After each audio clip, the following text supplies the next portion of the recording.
এতক্ষণ লাগছে তো রাইতে বালাচ্ছে আমার মালিক এমন হয়েছে না।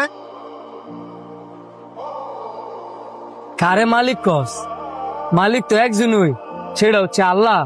তোর মালিক আল্লাহ হইতে রে, আমার মালিক হয়েছে এই লোকটা।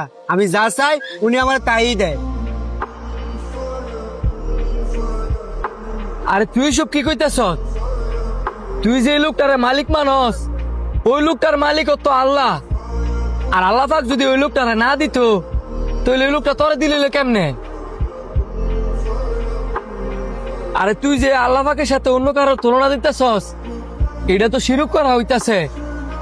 তুই যা খাইতেছস, যা ফরতাছস, সবই তো আল্লাহ পাকের দেওয়া।